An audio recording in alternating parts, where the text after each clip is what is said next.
चलिए दोस्तों, नमस्कार।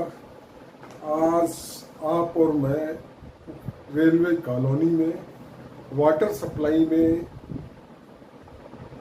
प्यूरिफिकेशन या शुद्धिकरण किस तरह किया जाता है उस पर थोड़ी बहुत चर्चा करेंगे।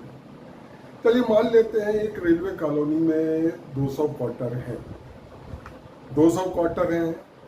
रेलवे क्या मानती है, एक क्वार्टर में 5 आदमी, तो 5 आदमी यानी एक परिवार। रेलवे मानती है एक क्वार्टर में एक परिवार और एक परिवार में 5 आदमी। तो 200 क्वार्टर में कितने आदमी हो गए? 200 गुणे 5, 1000 आदमी। Concept clear. चलिए उसके बाद अब मान लीजिए प्रति व्यक्ति रेलवे पानी दे रही है। देखिए दो कंडीशन हो रही है। पुराने मैनुअल के हिसाब से 200 लीटर प्रति व्यक्ति पानी रेलवे सप्लाई करेगी, लेकिन नया जो मैनुअल आया है उसके हिसाब से रेलवे 150 लीटर प्रति व्यक्ति सप्लाई करेगी। तो आप 150 से भी सवाल हल कर सकते हैं, उसमें रिमार्क डाल दीजिएगा कि नए मैनुअल के हिसाब से, और 200 लीटर के हिसाब से भी सवाल हल कर सकते हैं, उसमें रिमार्क दे दीजिएगा पुराने मैनुअल के अनुसार। ठीक है, ये हो गया। चलिए ये आपने कैलकुलेट कर लिया। एक क्वार्टर यानी एक परिवार में 5 आदमी, 200 क्वार्टर में 1000 आदमी। एक क्वार्टर में मान लीजिए अपन दे रहे हैं 150 लीटर, एक व्यक्ति को 150 लीटर पानी। तो 1000 व्यक्ति को कितना हो जाएगा? 1.5 लाख लीटर पानी, 1,50,000 लीटर। और मैं गलत हूँ क्या? एक मिनट, 1000 गुणित 150, 1000 गुणित 150 तो 10, हाँ 1,50,000 लीटर पानी आ जाएगा। अब ये तो एक्चुअल पानी जो रेलवे पहुंचना चाहिए, मतलब ये जो रेलवे सप्लाई कर रही है ये व्यक्ति तक 1,50,000 लीटर पानी पहुंचना चाहिए। 1000 व्यक्ति तक, यानी एक व्यक्ति तक 150 लीटर पानी पूरा पहुंचना चाहिए। लेकिन क्या ये संभव है? नहीं संभव है। क्यों संभव नहीं है? क्योंकि कुछ पानी पाइपलाइन लीकेज हो गई, पाइपलाइन बस्ट हो गई, या कहीं पे हेड लॉस हो ज़्यादा, तो उतना पानी नहीं पहुंच पाता है। तो रेलवे इसकी वैकल्पिक व्यवस्था करती है ताकि पानी कम ना मिले। तो इसके लिए रेलवे वेस्टेज को जोड़ती है। वेस्टेज पाइपलाइन लीकेज का मान लें, पाइपलाइन बस्ट का मान लें, या और भी कोई कारण से, तो रेलवे इसको 10 से 15% लेती है। आप 10% भी ले सकते हैं, कोई नुकसान नहीं है, मैं बोल रहा हूँ। आप 15% भी ले सकते हैं। तो इससे आपने हल किया। देखिए 1,50,000 लीटर पानी आ गया था 1000 व्यक्ति को। अब उसका 10% आपने निकाला, तो 10% कैसे निकलता है? 1,50,000 गुणे 10, और प्रतिशत में जब कोई भी चीज़ निकाले तो जो आ रहा है उसको 100 से भाग देगा। तो 1,50,000 मान लीजिए 10% पानी वेस्ट हो रहा है, तो गुणे 10 भागित या बटे 100, ये आ रहा है 15,000 लीटर।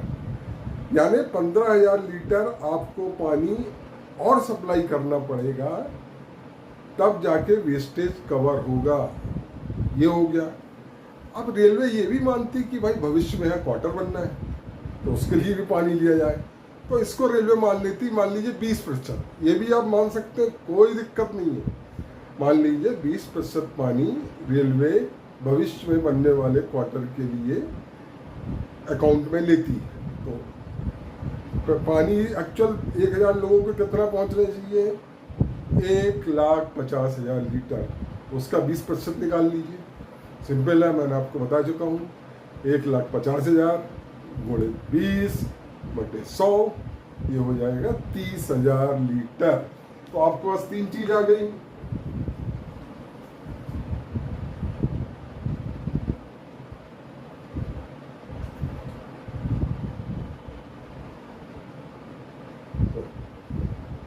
पहली आई कितनी आई आपकी?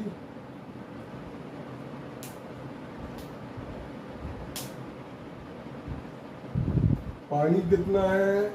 1,50,000 लीटर प्रतिदिन है भाई। सप्लाई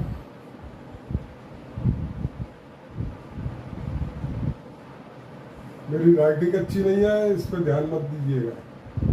10% वेस्टेज, ये मैं पढ़ा चुका हूँ लेकिन फिर पढ़ा रहा हूँ। बराबर कितना हो जाएगा? प्रतिशत जब भी निकाले 100 का भाग दे दे। 10 है यानी 10 का गुणा कर दे, 100 का भाग दे दे। 1,50,000 गुणे 10 बटे 100, यानी ये हो जाएगा 15,000 लीटर।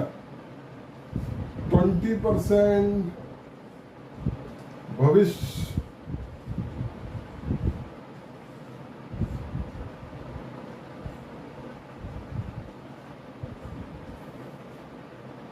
की, भविष्य की डिमांड तो 1,50,000 गुणे 20 प्रतिशत में निकालना है, 100 से भाग दो, ये हो जाएगा 30,000 लीटर। इसको इसको इसको जोड़ दो, ये आएगा टोटल आपका आएगा 1,95,000 लीटर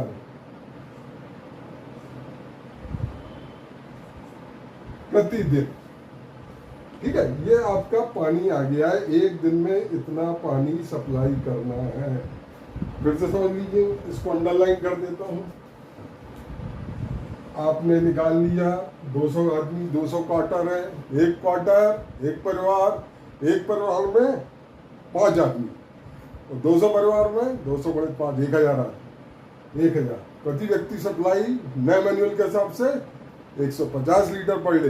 तो 1,000 व्यक्ति कितनी हो जाएगी? 1,50,000 लीटर। सीधे निकाल दिया मैंने, पुराना करवा चुका हूँ। इसका 10% वेस्टेज जो है लीकेज, पाइपलाइन लीकेज, 1,50,000 गुणे 10 बटे 100, 15,000 लीटर। 20% भविष्य के क्वार्टरों के लिए 1,50,000 गुणे 20 बटे 100, 30,000। इन सबको जोड़ा तो ये आ गया आपका 1,95,000 लीटर पानी। ये तो पानी आ गया। इतना पानी आपको सप्लाई करना है प्रतिदिन। ये हो गया। दूसरा मैं आपको बता रहा हूँ, ये तो पानी हो।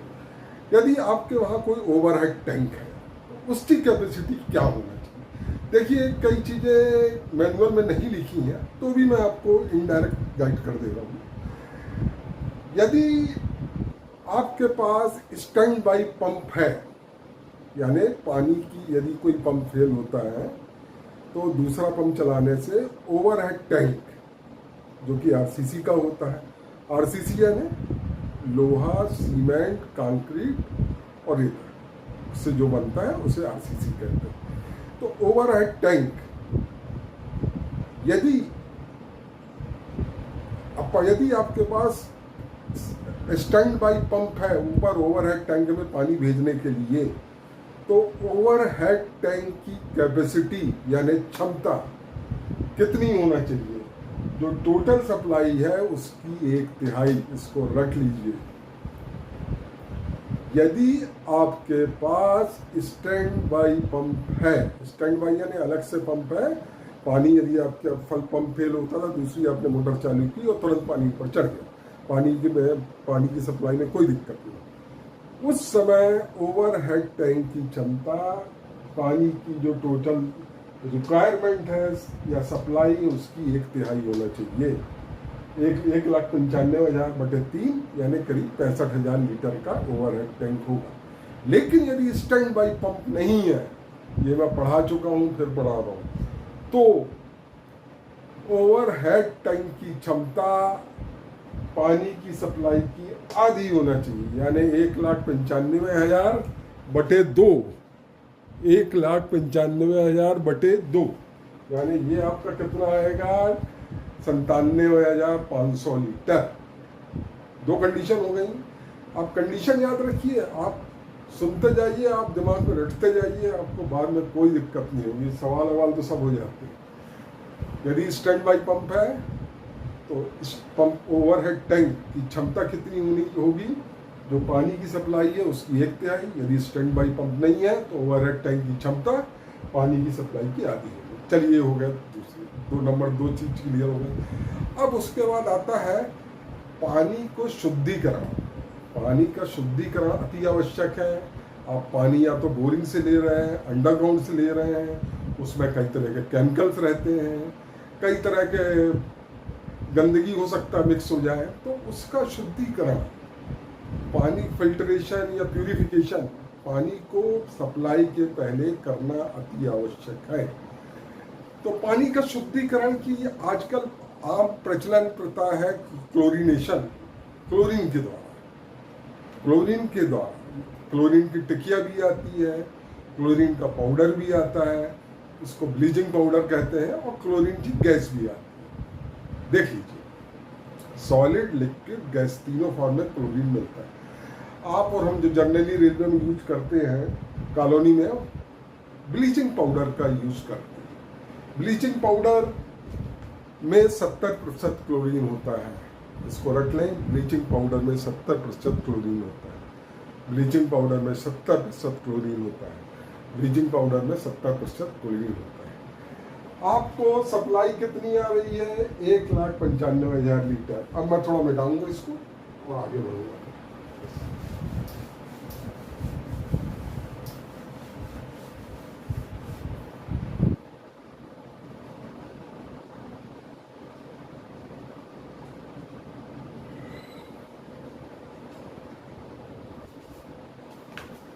एक 1,95,000 लीटर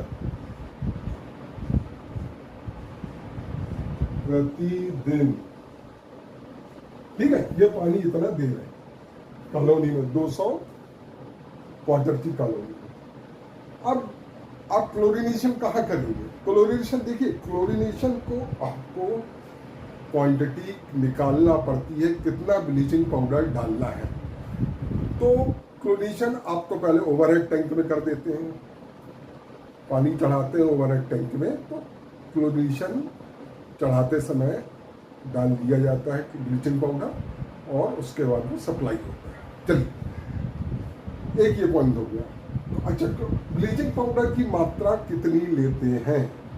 तो ब्लीचिंग पाउडर की मात्रा लेने के लिए अपन में लेते हैं प्रति लीटर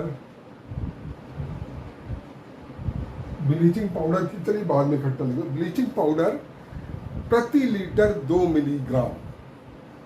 ब्लीचिंग पाउडर कितना लेते हैं? प्रति लीटर 2 मिलीग्राम। प्रति लीटर क्या? पानी कितना दे रहा है? 1,95,000 लीटर। तो ब्लीचिंग पाउडर कितना हो जाएगा भाई? ब्लीचिंग पाउडर हो जाएगा, एक मिनट, राइटिंग से थोड़ा दिक्कत हो जाती है।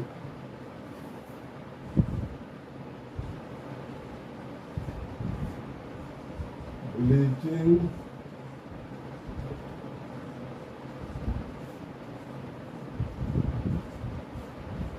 पाउडर प्रति लीटर 2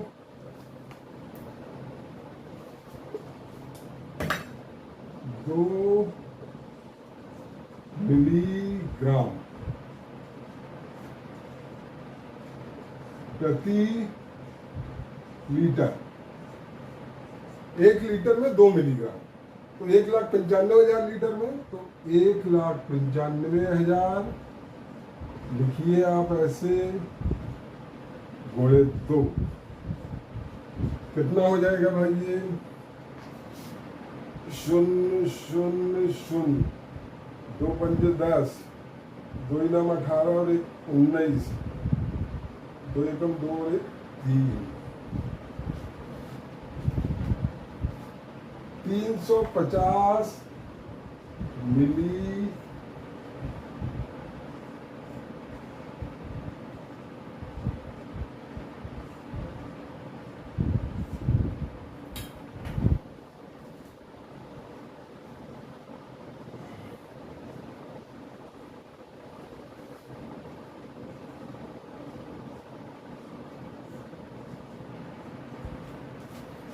ठीक है, फिर से मैं समझा दे रहा हूँ। ब्लीचिंग पाउडर लिया जाता है 2 मिलीग्राम प्रति लीटर। पानी कितना चाहिए? 1,95,000 लीटर। 1,95,000 गुणित 2 बराबर इतने मिलीग्राम, इसको ग्राम में बदल लीजिए, यानी 1 मिलीग्राम बराबर 1 ग्राम बराबर 1000 मिलीग्राम, 1 ग्राम बराबर 1000 मिलीग्राम, 10 बार रखिए, 1 ग्राम बराबर 1000 मिलीग्राम, तो 3 इतने मिलीग्राम है, तो इसको ग्राम में बदलना है तो 1000 का भाग देंगे, 4 3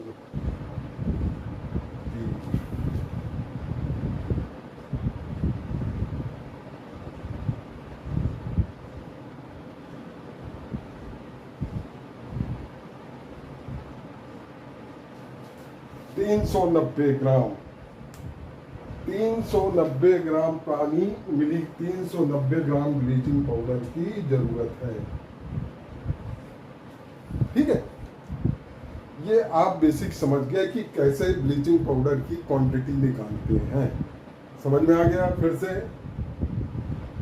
तो ब्लीचिंग पाउडर कितना लगता है, एज्यूम किया जाता है 2 मिलीग्राम पर लीटर, 2 मिलीग्राम पर लीटर।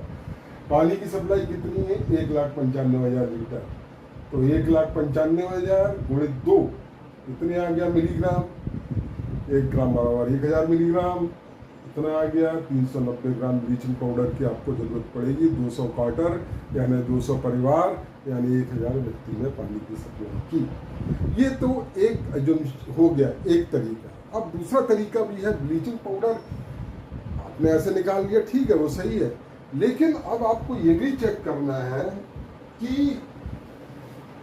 पंप हाउस से सबसे दूर पे जो क्वार्टर है, वहां जो पानी की सप्लाई हुई है, उसमें आपको पानी की ब्लीचिंग पाउडर की मात्रा चेक करनी है। उसको कहते हैं रेसिडुअल क्लोरीन, बचा हुआ शेष क्लोरीन, रेसिडुअल क्लोरीन अंग्रेजी में कहते हैं। तो इसको निकालने के लिए आप क्या करेंगे, सबसे दूरी पे जो क्वार्टर बना है वहाँ जाएंगे, क्लोरीन चेक करने का अपरेटस आता है, उसको ले जाएंगे, क्लोरीन की मात्रा चेक करने का, पानी का सैंपल लेंगे और उसमें शेष क्लोरीन, बची हुई क्लोरीन, पानी में बची हुई क्लोरीन को चेक करेंगे। यदि वो 0.20 मिलीग्राम से कम आती है तो इसका मतलब आपका ब्लीचिंग पाउडर डाला हुआ सही है। या बरसात के समय 0.50 मिलीग्राम आती है तो आपका पानी डाला हुआ ब्लीचिंग पाउडर सही है, नहीं तो उसमें करेक्शन किए जाते हैं। तो आज थोड़ा सा बताया है, ब्लीचिंग पाउडर के बताया, होप करता हूँ आपको समझ में आया होगा, रट गया होगा, मैं जो पढ़ाता हूँ रट जाता है। थैंक यू वेरी मच, धन्यवाद।